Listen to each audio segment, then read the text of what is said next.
Hi hello friends, എല്ലാ കൂട്ടുകാർക്കും ഈ പുഴയും കടന്ന് റിവ്യൂയിലേക്ക് സ്വാഗതം. അങ്ങനെ വിശാലിനെ നിവിനും വിനീതും കൂടി തല്ലിച്ചതയ്ക്കുന്നുണ്ട്. അതുപോലെ തന്നെ വിശാലിന്റെ കൂട്ടുകാരെയും നല്ല അടിയടിക്കുകയാണ്.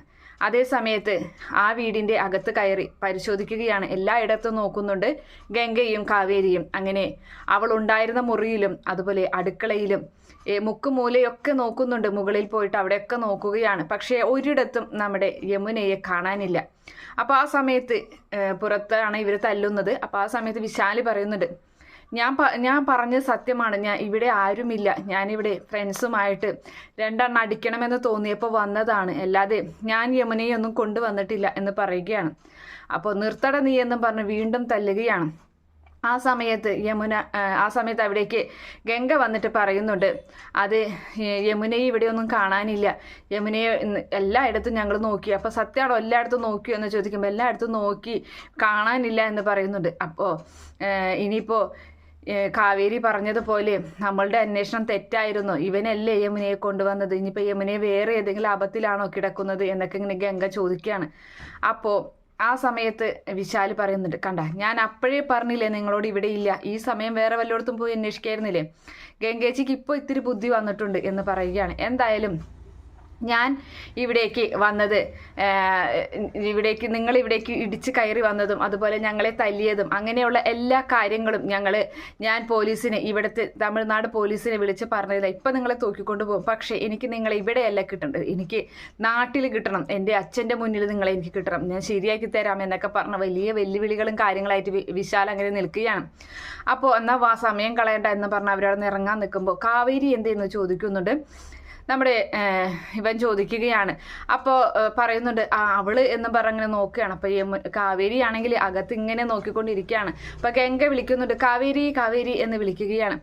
അപ്പോൾ പെട്ടെന്ന് അവളുടെ കാലിൽ എന്തോ തടഞ്ഞ് അവൾ വീഴാൻ പോവുകയാണ്. അപ്പോൾ നോക്കുമ്പോൾ യമുനയുടെ ബാഗാണ് കയ്യിൽ കിട്ടുന്നത്. യമുനയുടെ ബാഗിൻ്റെ വള്ളിയിലാണ് അവളുടെ കാല് കുടുങ്ങിയത്.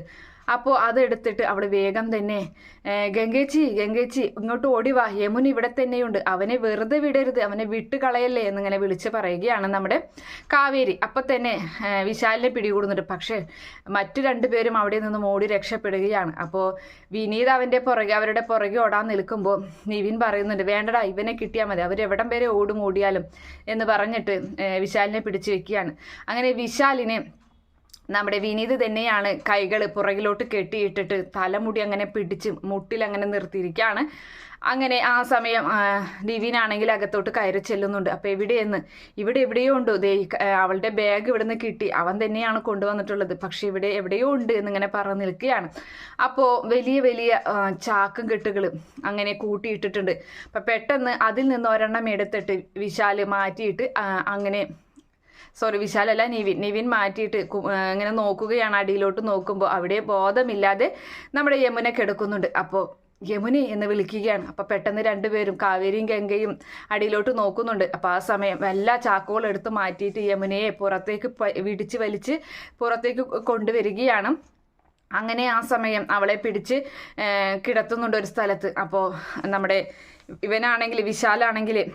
വിശാലല്ല നിവിനാണെങ്കിൽ ശ്വാസമുണ്ടോ എന്ന് കൈവിരൽ വെച്ച് നോക്കുന്നുണ്ട്. അപ്പോൾ ശ്വാസമുണ്ട് എന്ന് മനസ്സിലാക്കുന്നുണ്ട്. അപ്പോൾ പെട്ടെന്ന് പോയി വെള്ളം എടുത്തുകൊണ്ട് മുഖത്ത് തെളിക്കുകയാണ്.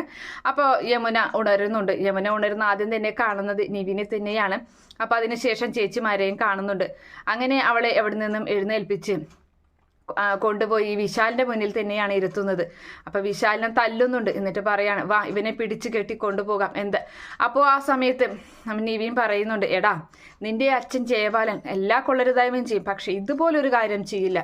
പെണ്ണ് എന്ന് പറയുന്നത് ദേവിയാണടാ, ഒരിക്കലും നിന്റെ ചേച്ചിയോട് ആരെങ്കിലും ഇങ്ങനെയൊക്കെ ചെയ്താൽ നിനക്ക് സഹിക്കോടാ എന്ന് ചോദിക്കുന്നുണ്ട്. എൻ്റെ ചേച്ചിയോട് ആര് ചെയ്യാനാണ്, എൻ്റെ ചേച്ചിയോട് ചെയ്യാൻ ആർക്കും ധൈര്യം ഉണ്ടാകില്ല എന്ന് പറയുന്നുണ്ട്. അപ്പോൾ ഒന്ന് കൊടുക്കുന്നുണ്ട് നമ്മുടെ വിനീത് ഈ പറയുന്ന വിശാലിൻ്റെ മുഖത്തും. അപ്പോൾ അവൾ കരയുകയാണ്. യമുന കരയുന്നുണ്ട്. അപ്പോൾ യമുന കരയുമ്പോൾ യമുനയോട് കാവേരി പറയുന്നുണ്ട്, നീ എന്തിനാ കരയുന്നത്, നീയല്ല എനിക്കറിയേണ്ടത് മറ്റുള്ളവരാണ്. അപ്പോൾ ഗംഗ ചോദിക്കുന്നുണ്ട്, നീ എന്ത് മണ്ടത്തരാ ചെയ്ത്, നീ എന്തിനാ അവൻ്റെ കൂടെ വന്നത് എന്ന് ചോദിക്കുകയാണ്. അപ്പോൾ ആ സമയം അത് പിന്നെ ചേച്ചി ഇവൻ പറഞ്ഞു എനിക്ക് നമ്മളുടെ ആധാരവും അതുപോലെ തന്നെ നമ്മൾക്ക് നഷ്ടപ്പെട്ട പൈസയൊക്കെ എങ്ങനെയൊക്കെ തിരിച്ചേൽപ്പിച്ചു തരാം, അതിന് പരിചയമുള്ള ഒരാൾ ഇവൻ്റെ കയ്യിലുണ്ട് എന്ന് പറഞ്ഞിട്ടാണ് എന്നെ ഇവിടേക്ക് കൊണ്ടുവന്നത് എന്ന് പറയുന്നുണ്ട്. നീ ഇത്ര ബോധമില്ലാത്ത ഇല്ലാത്തവളാണോ എന്ന് ചോദിക്കുന്നുണ്ട് ഗംഗ യമുനയോട്. എന്തായാലും അവളിങ്ങനെ കരയുകയാണ്.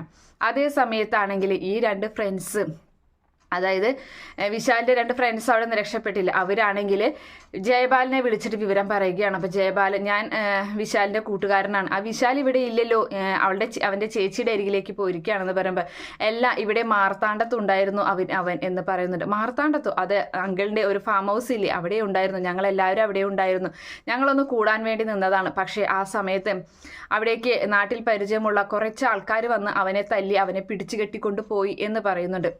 പിടിച്ചു കെട്ടിക്കൊണ്ട് പോയി ആര് എന്ന് ചോദിക്കുകയാണ്. അത് പിന്നെ ആ നാട്ടിൽ തയ്യൽ കട നടത്തുന്ന ആ വിനീത് എന്ന് പറയുന്നവനില്ലേ, അതും പിന്നെ ആ ഗൾഫുകാരൻ്റെ മക്കളില്ലേ ഗംഗയും കാവേരിയും, അവരൊക്കെയാണ് എന്ന് പറയുന്നുണ്ട്. അപ്പോൾ സത്യമാണോ നിങ്ങൾ പറയുന്നത്? അതെ എന്ന് പറഞ്ഞു. അപ്പത്തിനും വേഗം അവർ ഫോൺ കട്ട് ചെയ്യുകയാണ്. അപ്പോൾ കൂടുതലായിട്ട് ജയപാലനൊന്നും ചോദിക്കാനും പറ്റുന്നില്ല. തിരിച്ച് വിളിച്ചപ്പോൾ സ്വിച്ച് ഓഫ് ആണ്. അപ്പോൾ കൂടുതലായിട്ടും അവരും പറയുന്നില്ല, യമുനയെ തട്ടിക്കൊണ്ട് പോയ കാര്യമൊന്നും പറയുന്നില്ല. അങ്ങനെ അവർ പറയുന്നുണ്ട് എന്തായാലും അവൻ്റെ അച്ഛനെ വിളിച്ചറിയിച്ചിട്ടുണ്ട്, ഇനി അവൻ്റെ അച്ഛൻ നോക്കിക്കോളും കാര്യങ്ങളെന്നൊക്കെ പറഞ്ഞങ്ങനെ നിൽക്കുകയാണ്.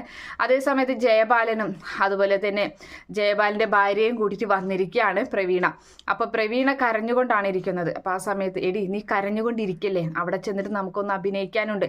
അപ്പോൾ ഏട്ടൻ എന്തിനാ ഇതിനൊക്കെ നിൽക്കുന്ന, പോലീസിൽ വിളിച്ച് പറഞ്ഞാൽ പോരെ എന്നിങ്ങനെ ചോദിക്കുകയാണ്. അപ്പം പോലീസിലൊക്കെ പറയാം ശരി, പക്ഷേ അവൻ്റെ കൂട്ടുകാരന്മാരെന്തുകൊണ്ട് വിളിച്ചിട്ട് പിന്നെ ഫോൺ എടുത്തില്ല, അവരവിടെ എന്തിനു പോയി, ബാംഗ്ലൂർക്ക് പോകണമെന്ന് പറഞ്ഞ ആൾക്കാർ അവിടേക്ക് പോകേണ്ട ആവശ്യം എന്താ, അപ്പം അതിലെന്തോ ഒരു ചെറിയ കുഴപ്പമില്ലേ എന്ന് ചോദിക്കുകയാണ്. അപ്പോൾ പ്രവീണ ചോദിക്കുന്നുണ്ട്, അത് യമുനയെ കൊണ്ടുപോയത് വിശാലാണെന്നാണോ ഏട്ടൻ പറയുന്നത് എന്ന് ചോദിക്കുമ്പോൾ, അങ്ങനെയൊന്നും എനിക്കറിയില്ല, ഒരു പക്ഷേ പൊടിയുടെ ബിസിനസ് വല്ലതുണ്ടെങ്കിലോ അവനെന്ന് ചോദിക്കുകയാണ്. അപ്പോൾ പൊടിയോ, എന്ത് പൊടി എന്നൊക്കെ ഇങ്ങനെ ചോദിക്കുകയാണ്. അപ്പം നിനക്ക് പിന്നെ ഒന്നും അറിയില്ല, പെണ്ണ് കേസിനേക്കാളും വലിയ പ്രശ്നമാണ് ഈ പൊടി ബിസിനസ് ഒക്കെ വന്നു കഴിഞ്ഞാൽ, അത് പുറം ലോകം കാണാൻ പറ്റില്ല.